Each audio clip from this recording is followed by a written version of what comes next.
You're listening to Theater and College Hoops. I am Subbi. Alongside me, as always, Taylor Dammel. We are brought to you by Belly Up Media. Go download, subscribe, rate, and review us on whichever device it is that you use. Your college hooper of the day, I went with Sasha Kalea Jones. I don't know if you remember that name, but Sasha Kalea Jones, he played at Kentucky, transferred to NC State, but never played at NC State. A bit of a disjointed college career. He's currently playing overseas professionally, which is very impressive. But Sasha Kalea Jones is your college hooper of the day. As a freshman at Kentucky, he played 14 games, averaged nearly 3 points, 2 rebounds, and only 7 minutes per game. He didn't really play much for them, especially during the second half of the season. In his sophomore year, he became a little bit more of a frequent contributor off the bench, upping those averages. And he appeared 34 times. But after that season, Sasha Kalea Jones said he was going to transfer from Kentucky and he committed to NC State. But this was pre-transfer rules and everything, or how we view them today. And he had to sit out that year. And so when he became eligible, he said, screw it, I'm out of here. I'm actually going to play pro. But I remember Sasha Kalea Jones. He was one of those hyped recruits for Kentucky. And I don't think his collegiate career ever really got off the ground completely, but he is playing professionally, obviously very talented individual. So he is your college hooper of the day. Check out the website at theaterandcollegehoops.com and make sure to follow me at CBB Theater to find out where the theat is. You should also follow Taylor at Taylor Dammel. Let's open the curtains. Taylor Dammel, welcome back to another episode here at Theater and College Hoops. Big weekend of basketball, not only collegiately, but also in the NBA. The All-Star weekend took place over in Indianapolis. I was there on Friday, and it was a ton of fun. I drank too much on Friday. I don't want to sound like a hardo, and say it's more of me just coming to terms and admitting that I just drank too much on Friday, but I still enjoyed myself. It was kind of blizzarding. Saw Ben Mathurin win Rising Stars MVP, which was super cool, and I was very happy about that. I actually got on the local news as well, Taylor. I don't know if I said that to you, but I got on the local news, which was neat. They were just asking me what we were most looking forward to, and I said honestly, the outside shot that I could see Jaylen Brown or Jason Tatum walking around, that did not happen. The closest I got to seeing Jason Tatum was a big like fat head poster of him on one of the windows promoting his Ruffles brand chips. But outside of that, a lot of fun. There's been a lot of discourse about the NBA All-Star weekend. But the weekend was a lot of fun. And I don't know, how did you enjoy All-Star weekend, or were you more locked in on the college results? So before I answer that, I need to know where we can find this clip of you on the local news. Let me see. I have the You got link. to, if you're going to bring it up on the podcast, you got to tweet it out. I think personally. So I'm not the only one who was interviewed. It's like 2.5 minutes long. There were a few other clips and whatnot, but we were going into a bar. Actually, we were going into a bar, and this local crew was outside when it was snowing, and they were basically saying, "Hey, do you mind spending a few minutes with us?" I said, "Yeah, sure." Or we said, "Yeah, no problem. We're just heading in here." And they're like, "Oh, okay, cool, yeah." So we talk, and before heading in, they say to us, "Oh, it's actually closed. They're not open just yet." And we're like, "All right." So we just sat out here in the dumping snow for a little bit longer than we really had to, thinking we had our next move. And then after that, we were like, "All right, let's figure out where we're gonna go to next." Patrick, my wife's brother-in-law, had a receipt list that he got from a bartender, written down, handwritten list of bars to go to. So we pretty much bar hop our entire way to Cambridge, but it was fun. I'll tweet out the link itself, but it was just some local Indianapolis news station. Got to do it though. So no, I was did a couple things this weekend, obviously including watching a lot of college basketball. Did a historic home tour on Sunday, which is actually a lot of fun, in Willow Historic District here in Phoenix. Great time. Watched a lot of college basketball on Saturday. sold a house. Efficient weekend. I'll tell you that. But I do want to argue with you a little bit, just a little, not a lot, just a little, because you tweeted about how people who complain about the All-Star game are lame. Okay. Mm-hmm. And I don't disagree with the sentiment of what you're saying. I'm going to say, is it okay to just say that all All-Star games suck? Sure. Rather than pinpointing which ones are good and bad. I think it's maybe apt to say that maybe they all suck. I'm okay with that. Because you brought it up too. MLB game is literally you get the best pitchers in the world who only have to throw like 12 pitches and they just strike everybody out, essentially. It's not high scoring. The Pro Bowl doesn't even exist anymore. I don't even care if people say that exists. It doesn't exist anymore. The NHL All-Star game is now like a bunch of 3-on-3 stuff. I don't even know the format of the NHL All-Star game. And then I will say I don't even have any idea what I was watching last night, especially in the like fourth quarter or night before last. I mean, I get it. It is fun, but there is a point where like I don't think the crowd clapped or said anything for about 20 minutes to end the game in the NBA All-Star game, which I don't know. You combine, I'm not trying to hate on Indianapolis, but you combine a non-sexy location with a game that was not really all that entertaining and on a Sunday night in a blizzard and nobody am I wrong? I don't think I heard a single crowd noise for like at least the entire fourth quarter. So I turned it off entering the fourth, I think, because I didn't think it was going to end up being close, but I turned it off because True Detective was waiting the season finale and I had to watch that. But no, I did turn it off. And sorry not to interrupt you, but just my final thought is that I don't know if there's a way to make these things entertaining at this point. Yeah, you just need to have the buy-in from the players. But they're not. I mean, they're not going to buy it. These guys make $60 million a year. They're not going to buy in to scrimmage. Correct. So. Anthony Edwards said it best, and that's why like every single year we have this discussion, Taylor. But I'm good with saying all All-Star games suck. I'm still going to tune into the NBA All-Star game because I like basketball. I think there are people that just don't like basketball and love taking shots at the NBA All-Star game because that's the only All-Star game, Taylor, I hear about when people are saying, oh, this is terrible. This, Adam Silver's done such an awful job. Like, we don't hear this about the MLB All-Star game, which people seem to love. And I don't mind the MLB All-Star game, but that wasn't that entertaining. Like, the Pro Bowl is garbage. I think people do say the Pro Bowl is garbage, but I think even the NFL has said like, yeah, the Pro Bowl is garbage. I don't know. It just seems like the NBA is the one where everyone every single year says this is god awful. They don't play defense. And I think Anthony Edwards said it best. This is a vacation for these guys. They play night in and night out for the most part. All right. They just want to come out and chill. And in the NBA, this is a league covered by guys that make fun of their players.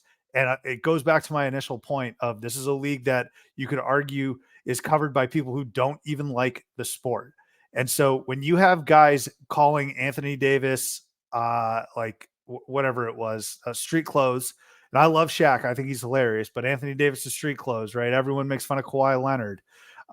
Why should these guys go out there and play legitimate defense and bust their tail to risk potential injury and just get made fun of and risk that? It's silly. It's stupid. I don't, and again, they're here to just relax and chill. They're not going balls to the wall. And yeah, is that different from previous generations? Of course it is. It absolutely is. The only thing you can ask for, Taylor, is a close game. I think it's irrational or silly to ask for like tough defense. Okay. I think that's dumb. People want to see alley-oops. They want to see dunks. They want to see logo threes. What you can ask for is a competitive game late. That's what makes the NBA All-Star great. When it's like a 2-possession game with 5 minutes to go, and that's when the All-Stars will actually start playing. Yeah. The issue is that it was a blowout and the West just didn't show up. So I actually would, if you're going to blame anyone, blame the Western Conference All-Stars, because everyone's saying they're comparing the photos of the two teams. They're like, the West has legendary Hall of Famers and the East has Giannis, which is kind of true. But why didn't the West put up a better fight? They didn't make shots, I guess. I don't know. Well, and just given who is the West All-Star team, I mean, half the team's over like 35 years old. So, I mean, that's the other thing is you're just not going to get like LeBron's not going to go out there and tear his ACL at 39 years old. And I get that. I'm certainly not arguing anything that you're saying there, or really arguing with you in a general sense, other than just saying I think it's just at a point in time where all All-Star games just suck. And I think maybe in the 90s, like the All-Star games that we grew up with, like the NHL All-Star game was awesome growing up. I always think I remember. And then MLB All-Star game was weird for a while with the who gets home field advantage. I understand the concept of why what they were trying to do. Not sure if that's how you should decide it, but I understand the concept of what they were trying to do there. In Pro Bowl, you just the problem with like football injuries, and the problem with if you look at the four major sports, the one that has least likelihood of injury is the MLB All-Star game. Baseball. And the MLB All-Star game is the most well played of these four major sports because I get it. You're not going to go tear your ACL doing this. I just don't think that there's probably an answer now how to make it. I think we're too far gone in this day and age of who, Kobe. I know this is going to be kind of sacrilegious to say. I think Kobe gets a lot of credit for stuff that that maybe he doesn't deserve all of the credit for, but he's not here. So he's obviously a kind of a figure that we all have in our lives in the basketball world. Right. But I think you can say on this that Kobe retiring, I think was kind of the changing of the guard in terms of how the All-Star game is represented and played and all that type of stuff. So, and I think most of the players, I think kind of would say that too. So I just don't think there's probably not a path back to making this better. The dunk competition also was dumb too. But that's been awful for a while, except for the AG Levine. Well, and you can't have a dunk competition and then have multiple examples of where the best dunkers aren't winning. Like, rewarded. I agree. I agree with that. So it's like, if we're gonna have this product that's supposed to be fun, and can we at least give the right scores to the people who are dunking? Because then now all of a sudden the whole thing's a joke, and now you're saying that even the judging's a joke and everything's a joke. So the main issue, Taylor, this is what it comes down to. It's players not caring, but the responsibility is on you then to handle it responsibly or well, right? As the viewer. So I know the players don't care. I understand that for a various number of reasons. I know these guys, despite preaching Mamba mentality, you can't get to that. I don't think there are many folks that have that mentality. And that includes playing at your highest level in the All-Star game. So I understand that players don't care. That's the issue to fixing this. Players don't care. But I'm a grown, mature man where I can say, I totally understand that. I totally get why they don't care. Again, they're on vacation. Like I think it's unfair. Truly. I think it's unfair to ask these guys to go 110% during an All-Star game when they just want to chill. Yeah. Like Lucas hung over as hell, probably. Like, did you see his effort? I don't care though. Like, because he's dropping. I didn't see his effort. Yeah, right. Yeah. No, I know. He's dropping like 60+ point games during the regular season. That's what I care about. Like, Jason Tatum is not one of my favorite players because he's a Celtic, and it's not because he dropped 55 and won All-Star MVP last year. He's my favorite player because of what he's done against the Sixers in the playoffs, the postseason success he's had, the yam on LeBron James in Game 7 of the Eastern Conference Finals in like 2017, whatever it was. Like, those are the moments that I care about. And so those players are delivering those moments in the regular season and the postseason. Forgive me if I don't care that they don't care. Like, it's all right. I think just the last point that I would make is we just have to be adults about this. Just be adults and understand what we're witnessing here. Would it be cool to see them actually care and go 110%? Yeah, sure. But I suppose what you got to do is wait for the NBA Finals when the two best teams and arguably what you would assume are the two most talented rosters go up against each other. That's when you could see 7 games of it potentially. Yep. So, you know who does take basketball seriously? The UConn Huskies. The UConn Huskies take basketball seriously. That's how you segue into college basketball, right there. By the way. I like that. Uh, Yeah, So let's talk about that. Let's talk about the real basketball that happened this weekend. How's that sound? I love it. UConn is unbelievable. I know. Is there really any other way to put it at this point? No, That's hard. That's hard hitting analysis right there. I know, but like, I mean, come on. you know what we can bring up, Taylor, that for the past 3 weeks to a month, we've been the ones, not the only ones. I think there's a ton of Husky fans out there that have been saying this, but from a neutral perspective, I think we're one of the few that have been trying to scream from the mountaintops and say, no. The class isn't UConn and Purdue than everyone else. It's UConn, bit of a drop off to Purdue, and then everyone else. And now everyone's saying, well, if there was any doubt, that's been put to rest after UConn smashed Marquette and then Purdue lost to the Buckeyes. And I'm just like, yeah, man, we've been saying this for the last month. Yeah, I think that I would even say that within the top 4, there might be 2 levels just within that as well. I think it might be a UConn and then a Purdue, Houston, Arizona, and then the rest from there. I think that the top 4 seeds right now, I think it's as clear as it's been all year that right now the top 4 teams in the country in the rankings are the top 4 teams in the country. I don't think that there's any debate about that at this point. Purdue losing to Ohio State, Purdue's going to lose games, right? More than one, or they're going to lose. They're not going to go undefeated the rest of the way, or they weren't going to go undefeated the rest of the way. Not in the Big Ten, but from Tennessee, from that 4 Arizona to Tennessee being right behind them, I think that's a line right there. And I'm very pro Tennessee, but I think there is a line right there that Arizona, I can say in my mind, is not far and away by any means, but they are clearly better than Tennessee is at this juncture. Purdue getting beaten by Ohio State doesn't necessarily change my thought on Purdue as a wide sense, right? But I think for clearly, like, it shows that UConn's the number 1 team, as we've been saying. But interesting that Purdue loses to a team that has their coach fired this last week. What are your thoughts on that? Is the interim bump, right? Yeah. You can't draw a ton from this outside of the fact that Ohio State was clearly playing inspired ball. They wanted to get this for Coach Jake Diebler. By the way, the Dieblers just run Ohio basketball. Like Jake, I know last episode I couldn't even remember which Diebler was the interim coach. I think it's forgivable, honestly, Taylor. But it's just funny how that happens. But I'm not taking a ton away from that. It was a home game, and I do think sometimes Purdue people do are kind of hawking and waiting for them to trip up, and they only have 3 losses, guys. Let's make no mistake about it. The issue, though, Taylor, is when you look at UConn and how they've handled business and how they look versus Purdue, who's still winning a ton of games, but they don't look that good. They had to beat Northwestern in overtime. They had to come back against Minnesota at home. Both of those games were at home.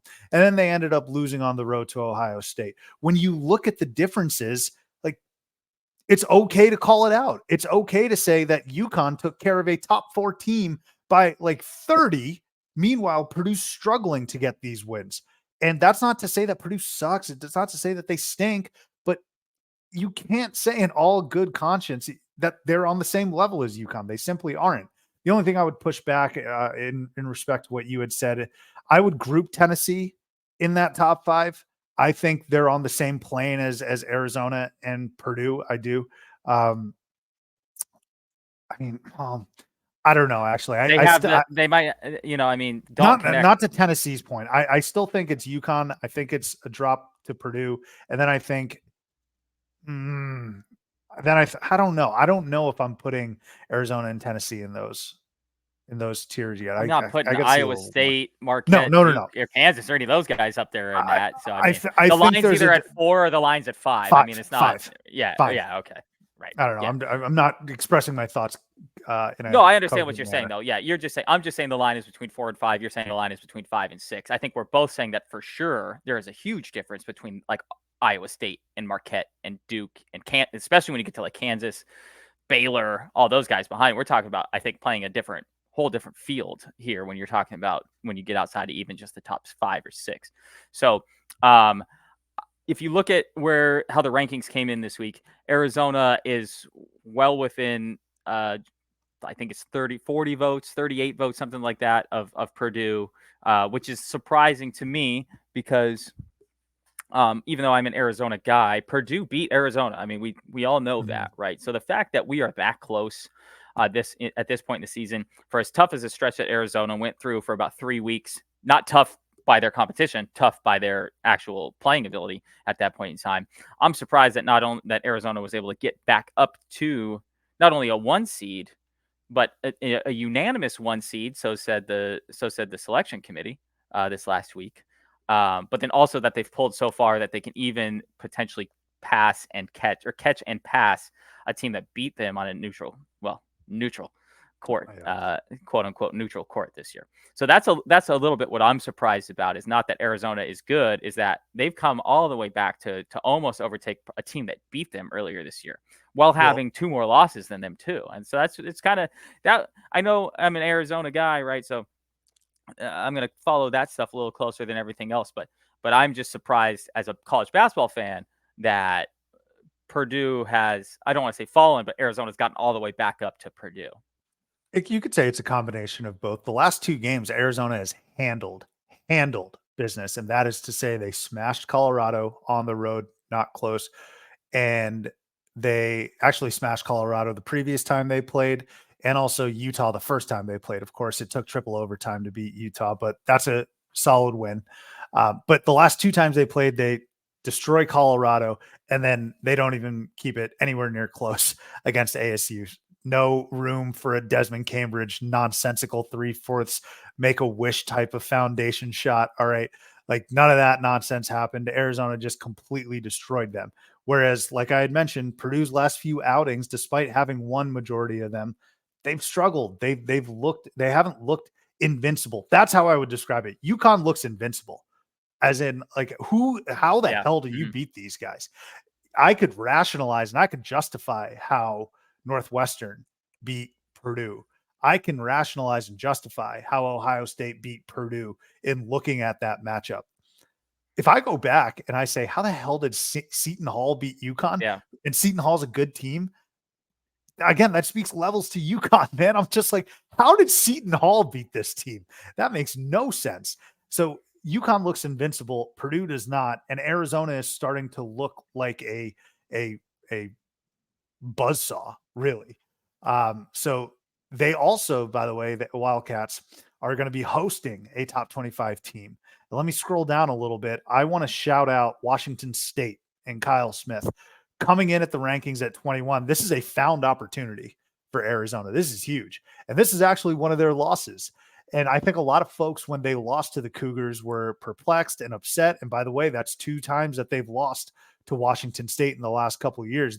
This year it was on the road. Last year it was at home.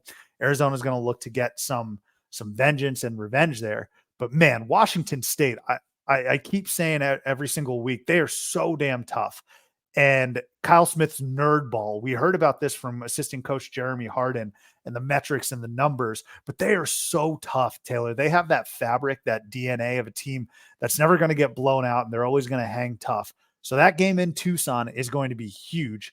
And if Arizona wins that, that's going to be a very nice resume boost for them that I don't think we even saw coming. But shout out and credit to Washington State, who's been tremendous. Yeah, I don't think that we expected Arizona to be able to pick up another quad 1 win, really even maybe for the rest of the season, but especially with Wazoo on the schedule. They have been probably the sneaky, I don't know if best, but sneaky most underrated team in the country right now, I think. Well, I guess sneaky and underrated kind of the same thing. But if you look at I mean, if you look at the teams ahead of them, people have been talking about South Carolina for a while. San Diego State went to the Final Four or went to the championship last year. St. Mary's, people know St. Mary's. Kentucky, obviously, top 2 basketball program in history. So you look at them. You said Bama a couple weeks ago too, or maybe last week. They were flying. Right, but then they're not anymore. Even Bama losing to Auburn last week or I weekend. think so. Even so, losing to Auburn at Auburn is not a bad loss by any definition of that. So, so I think people have become more aware of Alabama. But yeah, Wazoo, they've at least someone in the Pac-12 has stepped up to decide they wanted to play good basketball this year. So It's nice. I am at least a little bit. My hand is up. It's not reaching anywhere, but it's up because my prediction, which didn't look very good for a while, um, my prediction of Arizona winning the conference and winning it by multiple games is and going 7. I think I even said they were going to go 17-3. I think is what my prediction was. For a while, it looked like I was going to be way off, and now I'm like, well, they get through it looks good. Wazoo, and we're maybe a UCLA game left in there from that happening. So happy about that. But I do want to bring up. I want to go back to Tennessee if we can for a moment. Because I want to talk about something about Tennessee that we have chatted about before, but I actually put some numbers to what was an opinion, but now it's more factually based. You got We some nuggets know, for us? well, I mean, it's not like rocket science here, right? But we know that Tennessee is A, better on offense this year, and B, playing faster than they usually do, right? Dalton Connect's a big reason for that. Well, so I went back and looked at the adjusted tempo numbers in Ken Palm over the last, since Rick Barnes took the job at Tennessee, 2015. Tennessee is playing faster now than any other team in Rick Barnes' era, and they're inside the top 100 from adjusted tempo for the first time under Rick Barnes. They have more seasons where they were outside of the top 300 in tempo than they were inside the top 100. And that's that's slow basketball. And so that's something to me that is the most notable thing about Tennessee this year, and why I would push back a little bit, just because I don't think they're quite as deep or good as Arizona is. But I'm certainly not going to argue with you that Tennessee is in that same level, because they can, at least in this year's version of Tennessee, they can play faster if needed. And I think we've talked about that all the time. When you get a Houston or a Virginia or a Tennessee in years past, that they've been suffocating defense. And we're talking about three of the 6 or 7 best teams in the country over the last 5 years, specifically in those programs I just said. And the problem with them, though, is if they needed to speed up, they couldn't speed up, right? And so that's what really gives me a lot of positivity about Tennessee this year, and why I absolutely do not want them as a 2 seed in Arizona's bracket, for sure. Like, for sure, of any team, you could give me every other team in the top 25 and have them as a 2 seed, and I would take them over Tennessee personally. And that's because they have the variance of they're so good defensively, but they're not fast. They're 88th in adjusted tempo, but they have shown the ability to be fast when needed. And that's just something I think some of the previous Tennessee teams have lacked, along with like the scoring ability that Dalton Connect brings. I just think that's a major factor as this goes forward into the tournament, that they're not going to play fast. They're not going to be the 1991 UNLV running Rebs by any means, but they, at least for spurts, can be quick and efficient, more so than they have been at any other point in Rick Barnes' time here. They have shown flashes of maybe some of those teams from Bruce Pearl's era, right? Of like a Chris Lofton or a Duke Cruz. I don't know if Skylar McBee was around there, but up and down a little bit more for those Vols teams. And you're right, Taylor. We know the book's been out on Tennessee's offense, but what makes them so dynamic this year is that they can overcome some offensive deficiencies, which is to say they can get the ball to Dalton Connect, and they overcome it on offense. Like, it's not going to be a full game of just dreadful offense unless something goes terribly, terribly wrong. Now, I've always said the key for Tennessee is the 3-point line. If they can shoot mediocre, if they can shoot, I think 38% or higher, or like 35% or higher, the rest will carry and they will be a Final Four team. I really do believe that. But as it relates to seeing them as a fan of Arizona, there are those nights where they don't shoot the 3 well, and that's what Arizona doesn't do well. So if you give me it, I'd rather see a team like Tennessee who can't shoot the 3 as opposed to a team that can shoot the 3. Because if Arizona plays a team that can shoot from the perimeter, I think they're in big trouble. They've shown that they can't defend the perimeter very well whatsoever.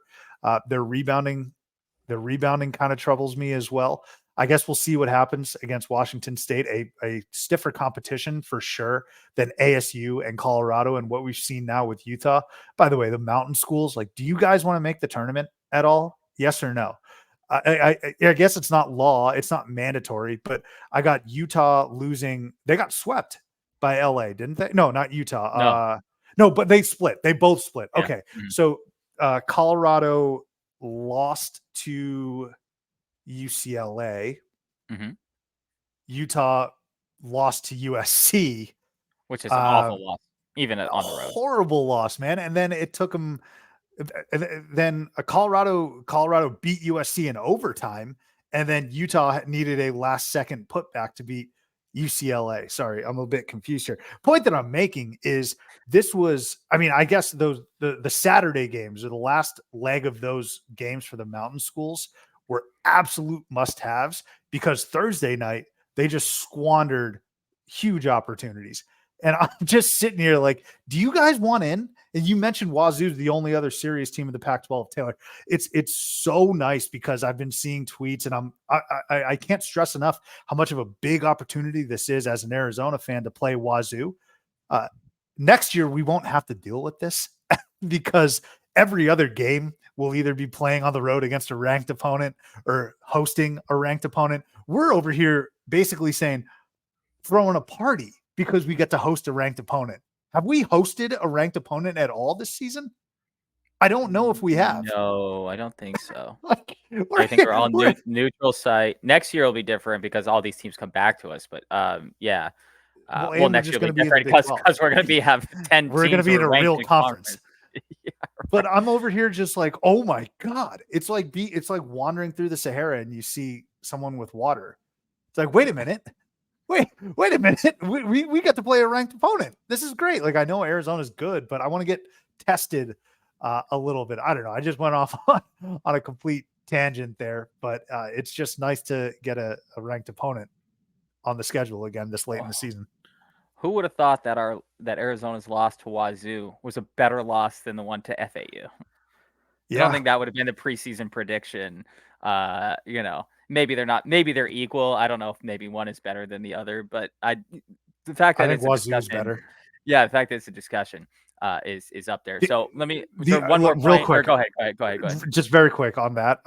It comes up into my mind once every 3 or 4 weeks or so how annoying that loss to Stanford was. That is just an egregious loss because they are awful. They're terrible. And Oregon State. Yeah, sure, fine. Yeah, but you get one fine. One of those you get a stinker, but it's. Sure. I think Stanford pisses me off the most. Sorry. Right. No, you're spot on with that. Before I go back to Arizona, I just brought up the numbers. Going back to my Tennessee point, this is the quickest that Tennessee has played since 2009.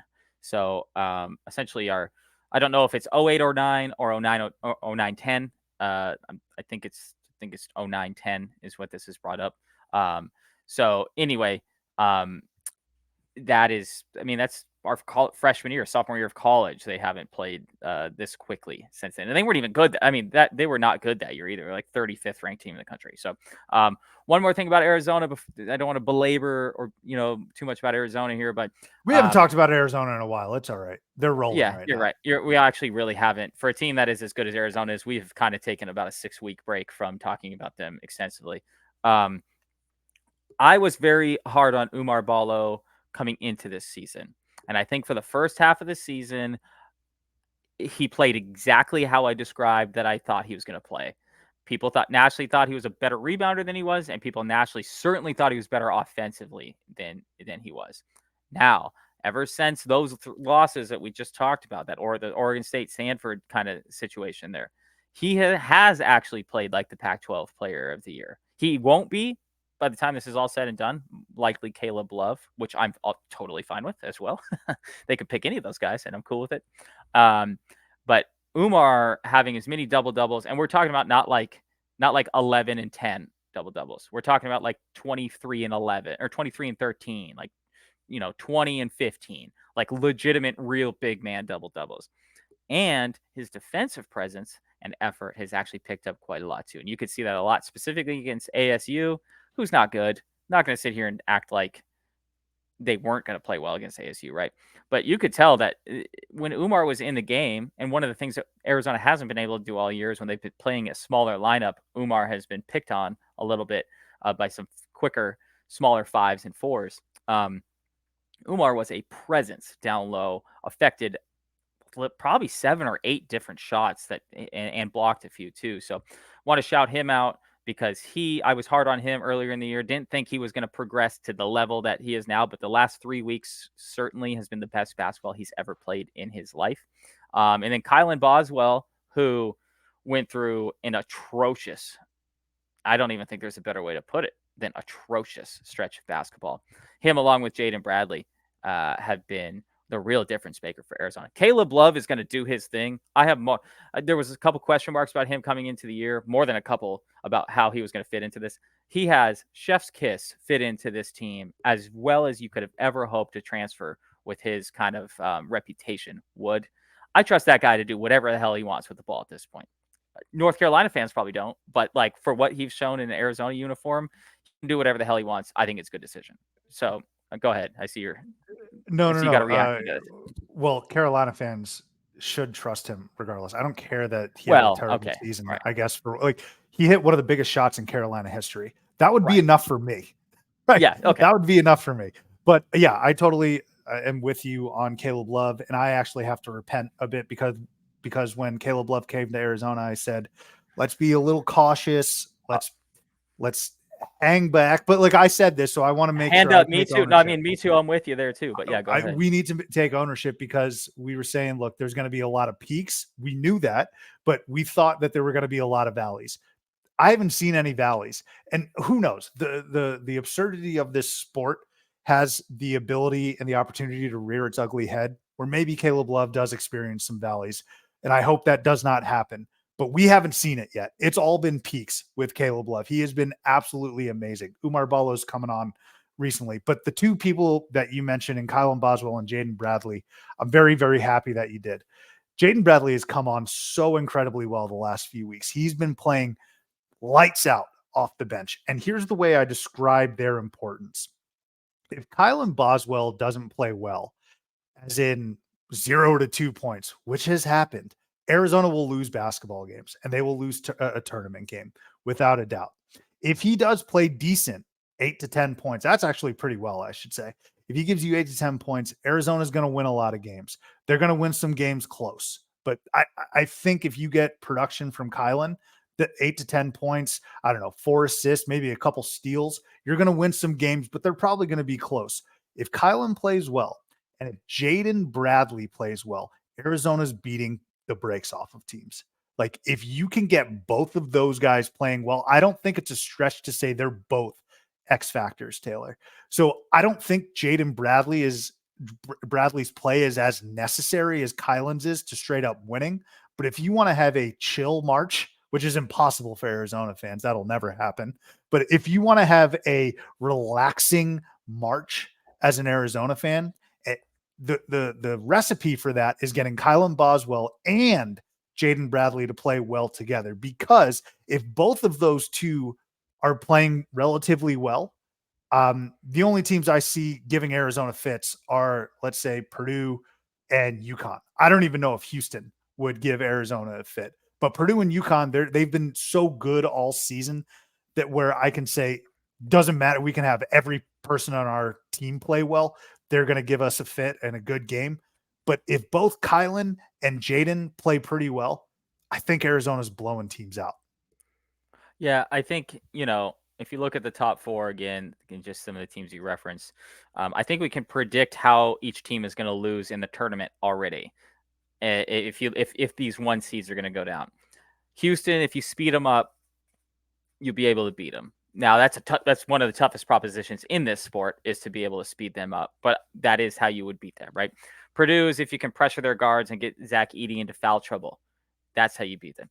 Arizona, if Jaden Bradley and or Kylan Boswell don't play well, putting more pressure on Caleb Love, who starts chucking, and then Umar Ballo has a not a not great game and either doesn't gobble up some offensive rebounds or play well offensively, that's how you would beat them too. UConn, I don't have an answer for you. I don't I mean, either. and I mean, I know we're waxing poetically about Arizona, but I think that's the path to beat them, right? If you can stifle Boswell and Bradley, put the pressure on Love to take more shots, and then if Ballo doesn't respond to those Caleb Love shots well, I think that's one way you could beat them. UConn, I can't even pinpoint.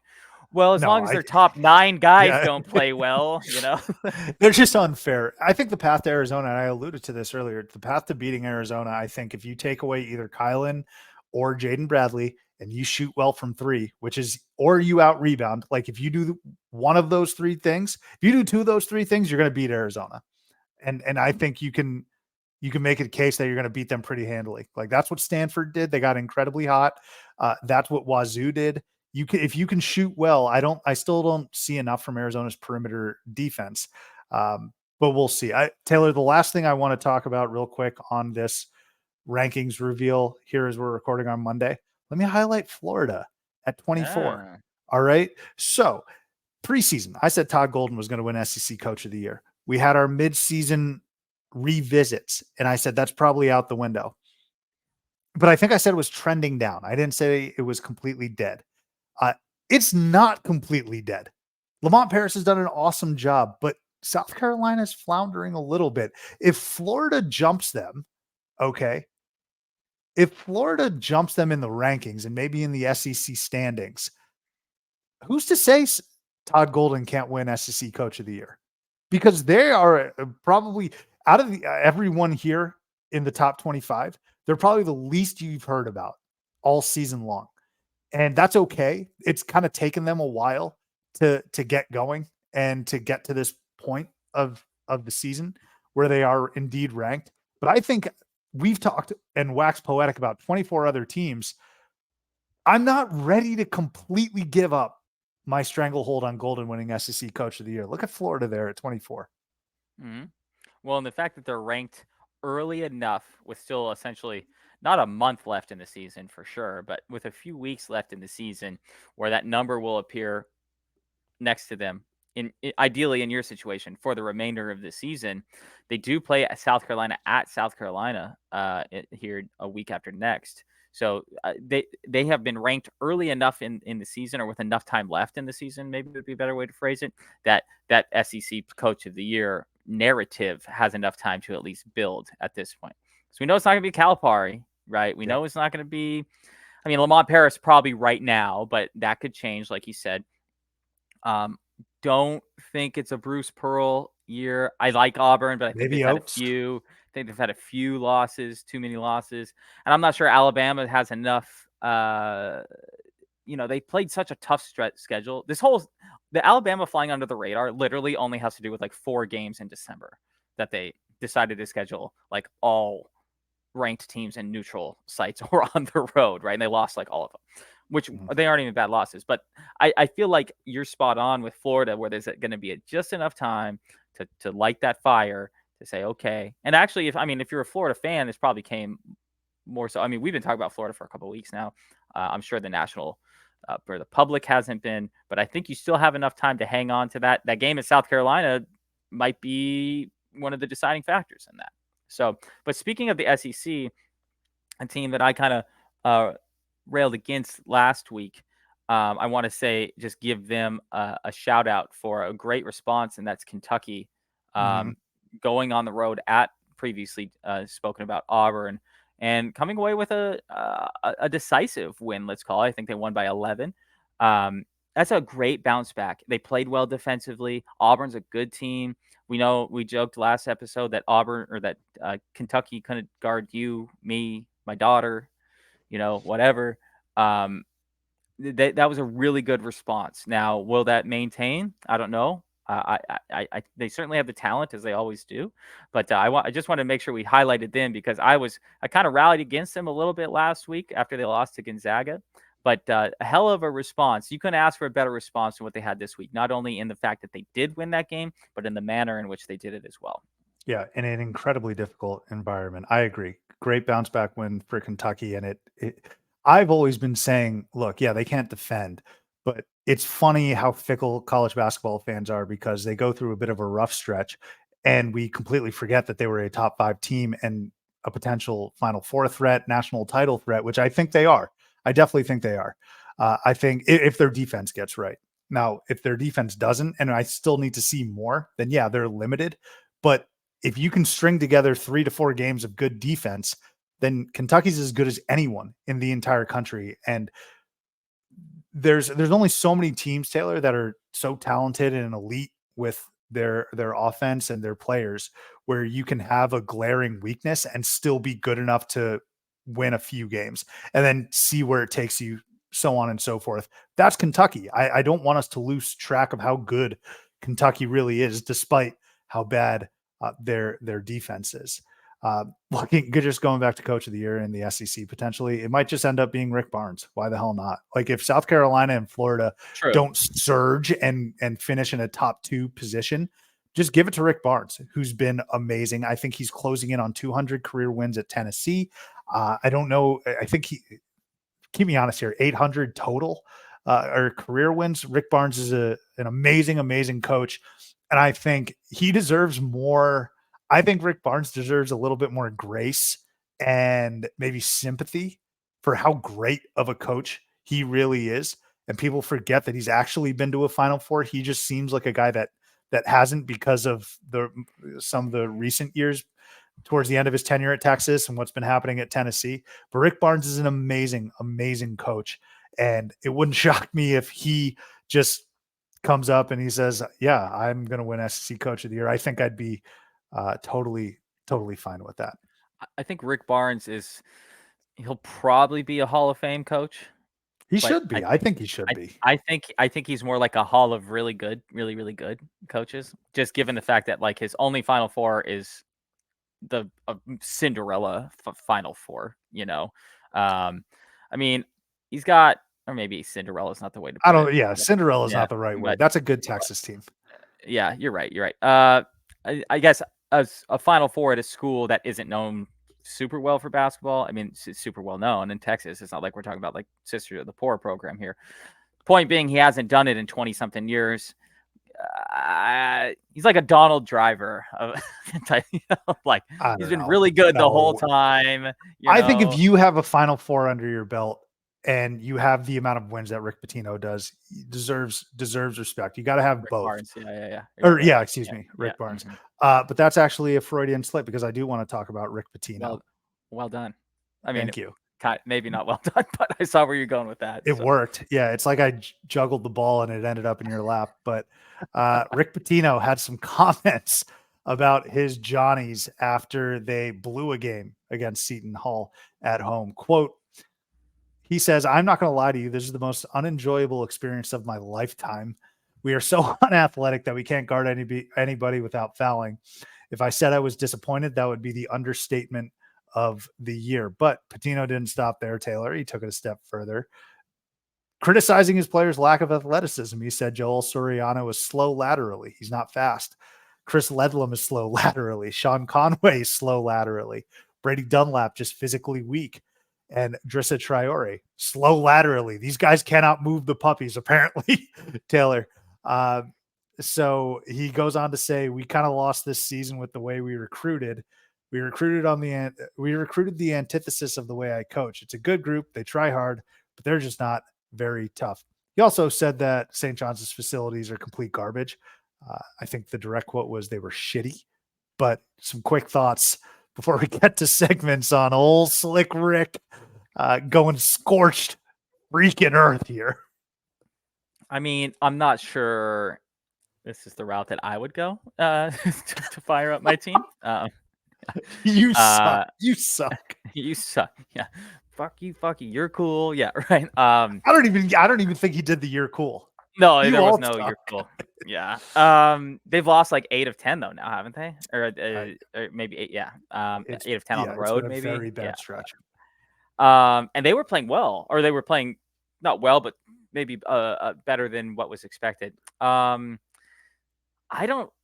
not sure. This is probably him showing his age a little bit now, I would say, because I think if we go back to the NBA All-Star game discussion, the current basketball player isn't exactly inspired by the same things that maybe inspired Rick Pitino's best teams 30 years ago. Literally 30 years ago were probably his best teams in college, those Kentucky teams. So I think it's a little showing his age. It's also showing that he doesn't give a singular blank about anything too, which is kind of great for us to comment on. But I also don't like saying I just don't like the comment of him saying we didn't recruit to what his coaching style is or whatever. To me, that's not really putting the players down as much as it's being like saying, or maybe accidentally putting himself and his own staff down, where Sound it's like, hypocritical. so why didn't you just recruit other, like, not better players, obviously, because every coach is trying to recruit the best players, but why are you not recruiting players that fit your style then? I mean, You put the I team know, together, bro. yeah, I know he didn't have a lot of time, I guess. I don't know. I didn't love that comment specifically, just because it's like, well, it's like the contractor complaining that the house wasn't built well. Well, you were the guy with the hammer in your hand. So why are we blaming everybody else then? So that'd be my only takeaway. It's kind of funny from an outside perspective, kind of funny. Probably not what I would do as a coach necessarily, but I think it has as much to do with his own and his staff's own personal failings as it is his players' personal failings. I loved it. I think it's hilarious. I think it's so great. The reason I say so great is because let me start first with this. This is Rick Pitino. He is one of few people in college basketball that can say whatever the hell he wants and still have the resume to back it up. This is what that is, folks. That is what you're listening to. And so when Rick Pitino says this, it's not necessarily that you have to listen or that he's even right, because I agree with you. He sounds very hypocritical, and that's kind of the humorous aspect of it. Like in the off season, I think there was a quote of him saying, "We love what we built, and I'm excited to get to work with these guys." And here we are in February, and what we built is terrible. Who we brought in are terrible. And I don't necessarily think it's that big of a deal to call players out individually. Now, whether or not they respond to that, I bet they wouldn't. I bet they're not going to be too thrilled about it. But this is Rick Pitino. I have to keep going back to that, Taylor. And he's one of the greatest coaches to ever coach college basketball. Certainly one of the best coaches ever right now that is walking a sideline. And so, again, whether or not he's right or wrong, I don't want to have that elementary conversation. This goes back to the All-Star game discussion. You just need to be mature enough to understand that Rick Pitino can say whatever the hell he wants. He can say whatever and get away with it, and it's going to be fine because his resume is beyond reproach. If he crashes and burns at St. John's, it does not matter. Rick Pitino's crashed and burned at the NBA level with one of the most storied franchises in NBA history in the Boston Celtics. You know what he did? He went and won a national title at Louisville. So that's just who this guy is as it relates to what's coming out of his mouth. We have to keep in mind who the messenger is, and that's Rick Pitino. So he can say whatever the hell he wants. As it relates to the actual content, we talked about the hypocrisy of the roster building.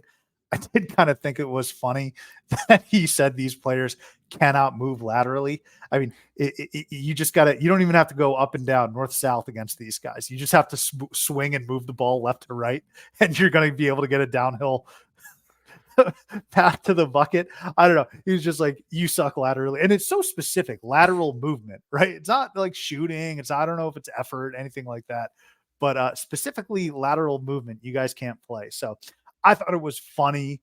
I thought Rick Pitino can say anything that he wants. Now, I will say, in the spirit of taking ownership, I picked him as Big East Coach of the Year. That, unlike Todd Golden in SEC, that's up in flames. Yeah. Done. I think a Hurley's probably going to win that one, I would say. Yeah. Pretty handily. I will say that, yeah, I shouldn't say luckily, because that's not the way to put it, but luckily Rick Barnes has the resume that he does, because he can say this type of stuff. You could be a 45-year-old saying this Barnes stuff, or Pitino? Right? Did you get confused now too? Oh, excuse me, Pitino. Yeah, excuse me. Yeah, my bad. But without that, you're just like, oh, yeah. we all know this guy. We've all been this guy, even where it's almost like you have this girlfriend, right? And you're like, oh man, she's so cool. She's great. She's great. You can't wait to. And then you break up, and she's like, nah, man, she sucked anyway. She Yes. sucked. And it's like, okay, dude. Well, what was it? Like 5 months ago, you were so excited. You guys were getting married. 5 months later, it's like, oh nah, man, she sucked the whole time. It's like, okay, come on. So that's why you have a resume, so you can say this type of stuff, though. Exactly. Thank you, Taylor. That's what I was trying to say. What's the point of working so hard and accomplishing all these things in your career if you can't get something totally off your chest? There's 90% of coaches that cannot say what Rick Pitino just said, but he knows his resume is beyond reproach. So he said, what the hell am I going to play coy for? What am I going to beat around the bush for? Let me just tell you what I think is the truth. And here it is. And you know what? Rick Pitino's resume is so great. He's probably right. Truth might hurt here. Okay. I don't know if it's going to be successful, a successful plan for St. John's moving forward. But if Rick Pitino says someone can't move laterally and they're not tough, I'm going to trust him. I'm going to trust his opinion. Point blank. No, 100%. I'm with you on that. All right, Taylor, let's go ahead, get out of here on some segments. Hey, nice week last week, the 2-1, man. Just to recap real quick, we are sitting now at 24, 21, and 3. Last week, you started with SMU minus 2.5 against Tulane. That hit. I think they won by 8. Weber State let you down. You took Weber State minus 6.5 against Idaho, and they only won by 2, I believe. And then JMU minus 13.5 against Georgia State. You hammered that. JMU won by, I think, 20 or so. Very, very handily. So 2-1. Nice record, Taylor. We're getting close to the end of the year. And so now I want you to you need to start thinking about seed line, Taylor. You're not a bubble team in terms of 500, anything like that. You're looking good, man. We need to end the year. We need to hit our stride here. Yeah. Let's put it that way. We need to make sure we get in there and hit our stride. And where we're going to start is a team that you just got done talking about a lot here, and that's Tennessee. Tennessee goes on the road to Mizzou, and they're going to win by 13 or more, specifically because I think Tennessee is also about to hit their stride here. Like I said, offensively, they're playing well. Missouri's just terrible, and I know that we're going on the road here to play at Mizzou. But at this point, their season, there's no hope left at this point. They're 8-17. They don't have a win in conference, do they? I don't think they do. If they do, it might be only one. But Andy, yeah, maybe. Sorry, yeah, I'm not sure. But no, but that just goes to my point. I think Tennessee is going to end this season on a streak, on a run here, and I think Mizzou is just terrible. So we're going to take Tennessee minus 13, given how fast and offensively adept they are, right? So, number 2, we're going to go to a team that isn't very fast, but is a road dog, despite the fact that they have been playing very well lately. They were just named as one of the top 4 potential seeds coming up for the NCAA tournament by the committee itself. And of course, they were in last year's national championship game, and that's San Diego State heading on the road to play at Utah State, one of the best teams, one of the best environments in the country, and certainly an incredibly good Utah State and an incredibly good Mountain West this year. We're looking at maybe 6 bids from the Mountain West this year. If you were to say they're so much better of a conference than the Pac-12 is, as they are the preeminent basketball conference in the western half of the United States at this point. But we're going to take San Diego State going on the road. We're getting 3 points, so plus 3. It really has to do more so that I have more confidence in San Diego State's ability than Utah State, despite the fact that they're on the road here. I think this is one of those type of games that, even though they had a tough out of conference and kind of early season schedule, they've bounced back to now they're ranked in the top 20. They're projected as a top 4 seed, and I think they continue that run here. I would say that I'm probably going to bet this game money line just at this point, 2.5. I'm just going to bet them straight up. So I'm going San Diego State plus 3. And then finally, two teams that I just despise, just really despise. One is just awful offensively. The other is a team that I have told you guys about not being good for weeks now at this point. But to show that I am not a hater all the time, I'm going to pick Wisconsin and take them minus 7 against Maryland. I didn't think Wisconsin was this bad. Okay. I just said that they weren't that good. I didn't think they were going to lose like 4 in a row, all that type of stuff. So I think Wisconsin bounces back here. They're still a tournament team for sure. They're still going to be a top, 5 or 6 seeds, maybe 4 seed, maybe, I know they're still projected pretty high in the seeding. So I'm going to take Wisconsin -7 at home against Maryland. I'm going to take San Diego State on the road +3 against Utah State. And I'm going to take Tennessee going on the road to Missouri and winning by 13 or more. I like it. Yeah. San Diego State +3. I like that quite a bit because Utah State's actually struggled a little bit. They just got beat down by Colorado State. Utah State needed a miracle, if we're being brutally honest, on the road at UNLV.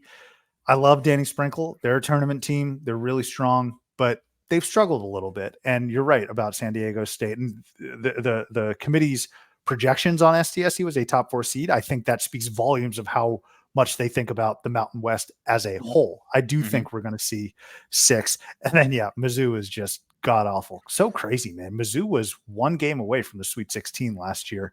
They lost to Princeton. But they were 1 game away from the Sweet 16. Anyone can lose to Princeton, man. I mean, buzzsaw. So I will say that San Diego State is one of those teams, not as much as some other teams I'll reference here, but you don't get to bet on them as underdogs all that often. Kind of like Kansas has been an underdog a few times this year, and rightfully so, because they're not necessarily the world beaters that they usually are. But even no matter what, maybe this is just a me thing, but sometimes when you see Kansas and a plus next to it, or San Diego State and a plus next to it, or Arizona and a plus next to it, it's like, okay, how often do you really get to bet on this specific team with some, additional dollars to be made here? So no matter what the metrics say sometimes, and that might be a dumb thing on my part, maybe someone could go back and look at whether that's smart or not, but you just don't get an opportunity to bet on them as underdogs a lot. So that's the point there. I'm with you also on Wisconsin and Maryland, 2 teams I do not like whatsoever. Kevin Willard showed his ass yet again this past game, being on the court and essentially stopping a run of play. The ball went out of bounds. And then he yelled at Terrence Shannon Jr. Just a terrible look. I've never been a Kevin Willard guy whatsoever. I'm so glad Shaheen Holloway's there at Seton Hall and experiencing a lot of success this year.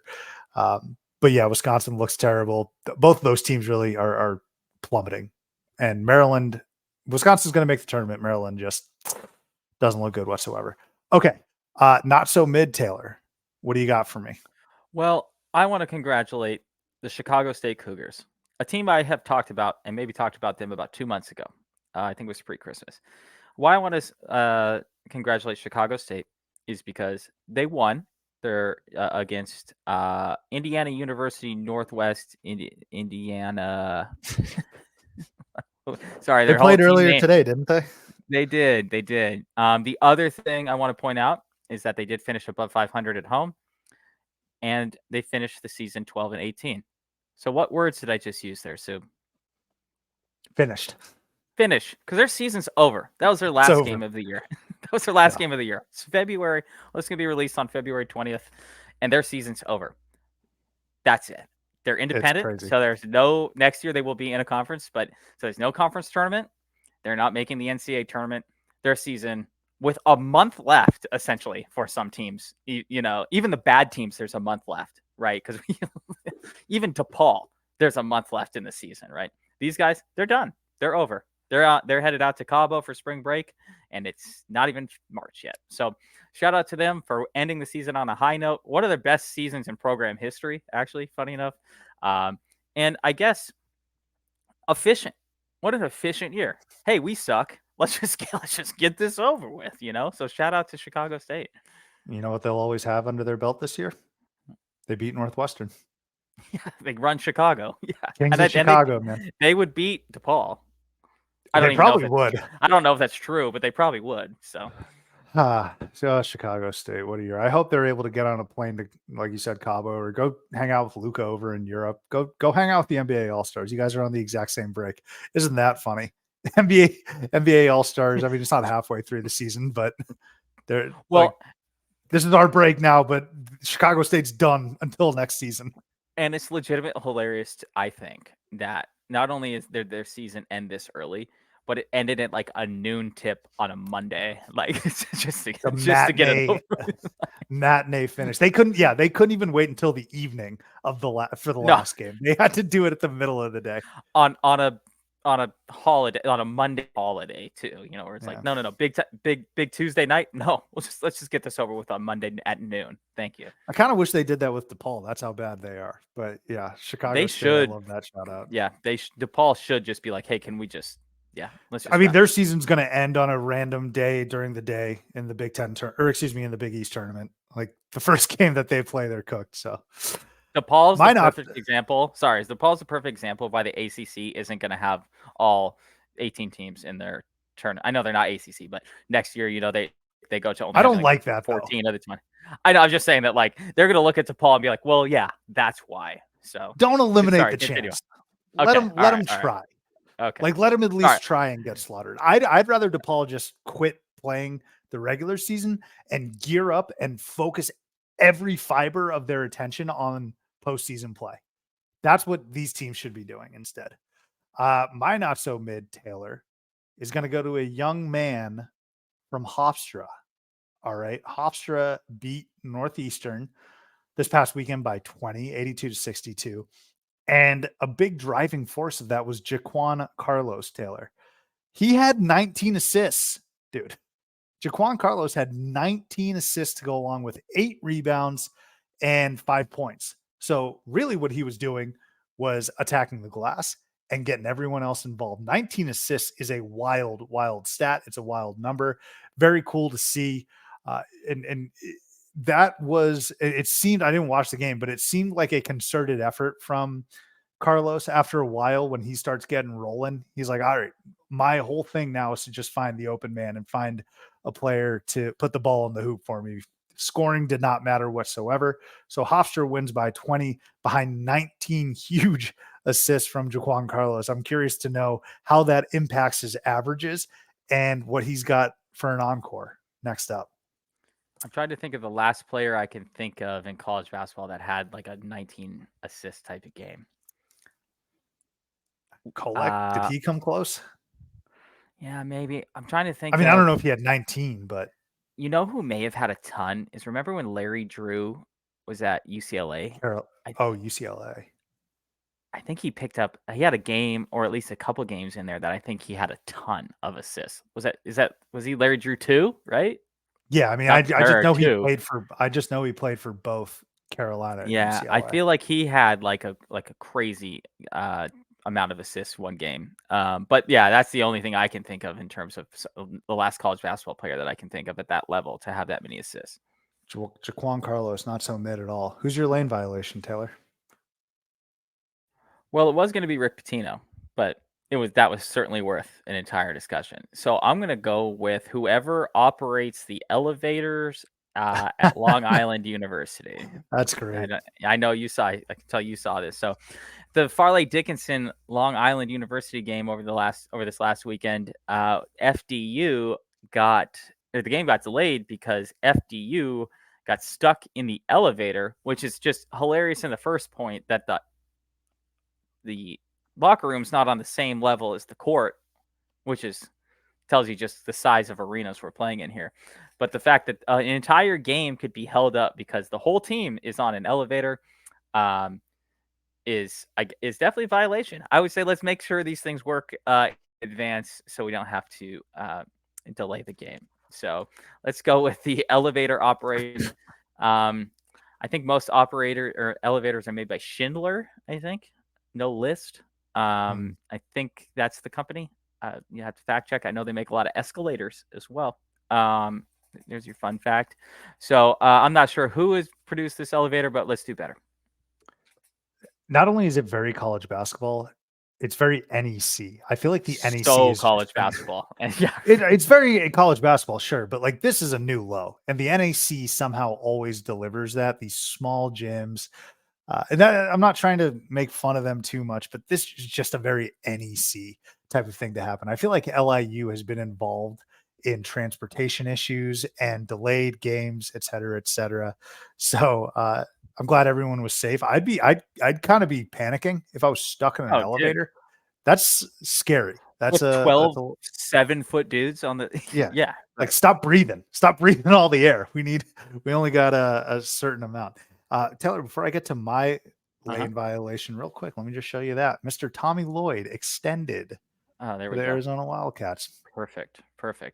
So Like he was going anywhere. Yeah. well, Washington can't poach him after they fire Mike Hopkins, which I'm assuming is coming at some point. So But I yeah, do want that's to a nice bit say, of news. that you said that this elevator situation was a new low.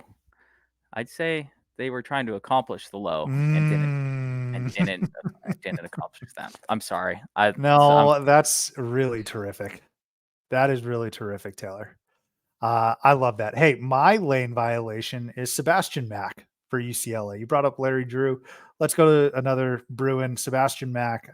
Once this ad stops playing here, you're going to notice Sebastian Mack is about to get screened at half court, and he just throws a forearm shiver into the Utah defender and the neck. Mack gets a flagrant 2, gets ejected from the game. UCLA's up 16-12 at this point, and he's done. He's tossed. And look at this replay. I mean, lines him up, goes straight for the chops. It was so weird. And it didn't seem like it was in line for what Sebastian Mack did. I think this is just a case of a freshman making a foolish mistake, getting the letting the moment get the best of him. But this was a critical mistake because UCLA, although they were on the very outside looking in, their season wasn't completely dead, and they needed that win. Sebastian Mack gets tossed within the first 10 minutes, and they battled. They were in a position to win that game against Utah, but who knows if they would have won comfortably if Sebastian Mack had not lost his mind and gotten tossed. By the way, this is now the second straight year we've seen some behavioral issues from UCLA players. Now, I think Mick Cronin's a great coach. I think he's turned the program around, but there's something to be said about this type of stuff with some of the incidents we've seen. So Sebastian Mack, lane violation, dude. Usually I'm all for physical play. I'm all for tussles, but that was a clear cheap shot, and he deserved to get tossed.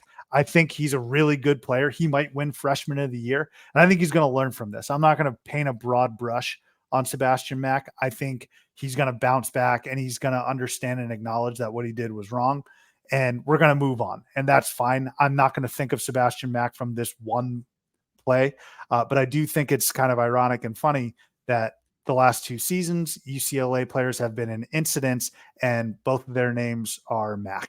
Mack Etienne spitting into the crowd, Sebastian Mack doing this. And he cost his team a win, potentially. And who knows what's going to happen if he gets suspended any further for this action. So Sebastian Mack, hate to do it to you, young fella, lane violation.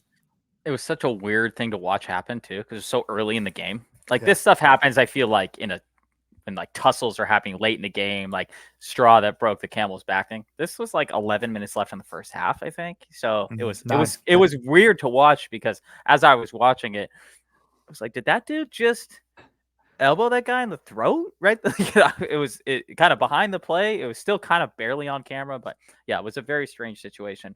Who'd have thought that a team that has a 5'6" head coach that just screams the entire time would have guys that have issues with authority, let's call it. So I don't know. What a shocker there. Last thing I'll say, I just feel like the Utah guy when he's just holding his throat. He's like the 50 Cent meme. He's like, I'm like, what do you say fuck me for? He's like, I'm just setting the screen. He probably didn't even hit him in the throat. Like it was the other, he probably got him in the high chest, but that's fine. It's certainly worth the ejection for sure. Gonna miss this rivalry when these teams are in different conferences. That's a joke, of course. Okay, Taylor, get us out of here on an easy layup, please. My easy layup, and this might be my own personal opinion, is support of something that Adam Silver said over the weekend about the G League, and that is that he doesn't necessarily see the G League lasting not the G League, excuse me, the G League Ignite, which is if you don't know, the Ignite is essentially the team that takes all the one and done guys that don't want to go to college, right, and get them into the G League program on a team and get them into professional basketball earlier. I would say that the Ignite has not done anything for basketball, in my opinion. I would say that they haven't. I mean, they're not producing better or more stars than college basketball is. And one of the things that he said, Silver, that is that with the introduction of NIL into the college basketball world, there's kind of not a need for the Ignite at this point, and that is something that I completely agree with, because now at this point you're going to make less money going to the G League early than you would by going to college. Why it's an easy layup for me is that it's going to make the college game better in the sense that there's going to be more talent, way more talent, or not way more, 12 5-star more guys that are going to come into college basketball. And then secondarily, I don't want to say hopefully, because I'm not rooting against anyone individually, but hopefully that allows these guys to make better decisions on if they should go to the NBA after a year or not too, because the G League's a little tough in terms of, well, okay, we get drafted, but you're already in the G League, and then do you just stay in the G League? This provides, I think, now that NIL has come around, that's a whole discussion about where that's going to end up, in the long term. But I think that the G League Ignite going away, bringing all of that talent back to college basketball, is going to produce a better product. And it's the timing of this is ideal as well.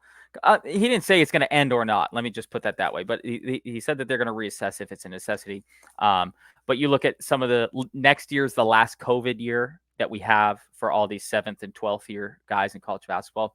So if we can bring some of that younger talent back and to backfill some of these 25-year-olds, I think that'll be a perfect timing for that. So my easy layup is support of the NBA doing away with the G League Ignite and having a bunch of those players come back to college basketball. We weathered the storm, man. As college basketball enthusiasts and lovers, we weathered the storm because there's a few years there where everyone's saying no one's going to go to college. Everyone's going to skip out on the college. Like they got the G League, and there's definitely other opportunities going overseas, yada, yada, yada. And I think we said, look, that's all good and well, but we're going to still be here watching whomever wants to play college basketball.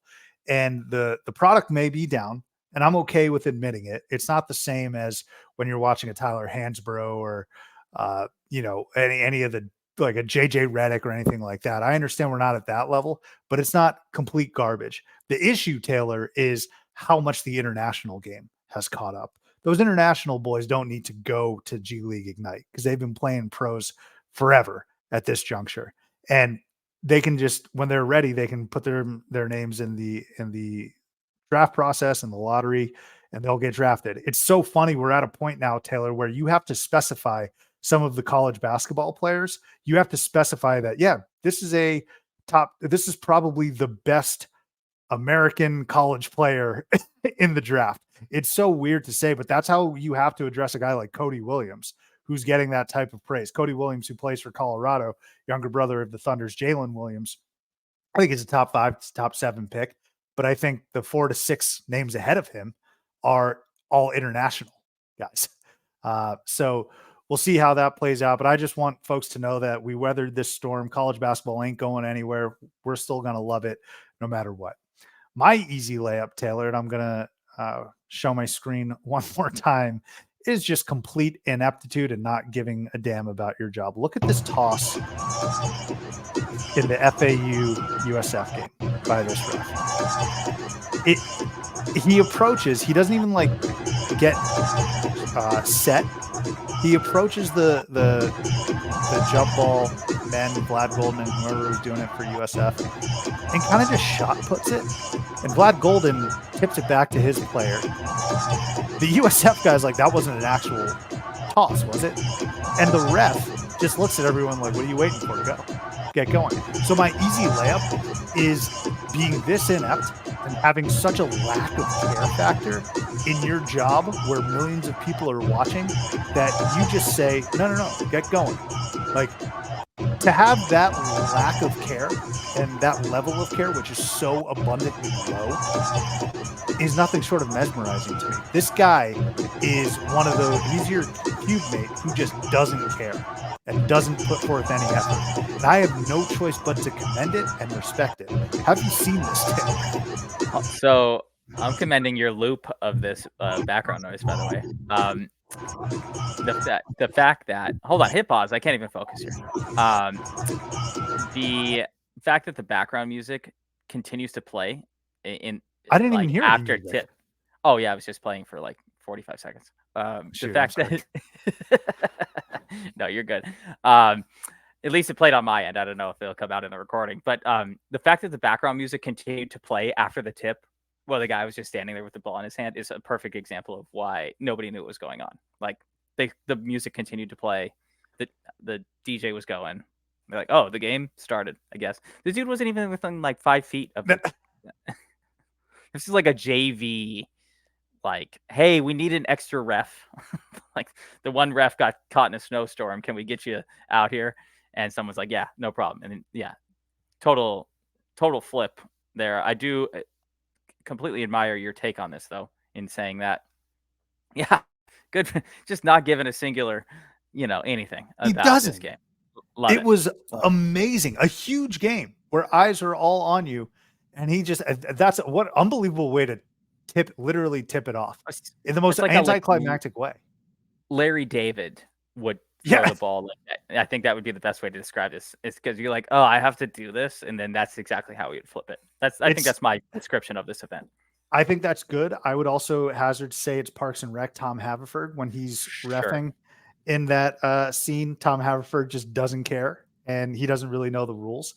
And I think even Vlad Golden, when Golden tipped it back, he was like, oh, wait, sorry. Should I have not done that? Because that wasn't a real tip, was it? Like, is this a violation? He didn't even have to extend his arm. That's what I'm saying. Like, it's just, that is also so college basketball. It's just, it was like 1 foot over his head. The lack of dedication to your craft as a ref is breathtaking.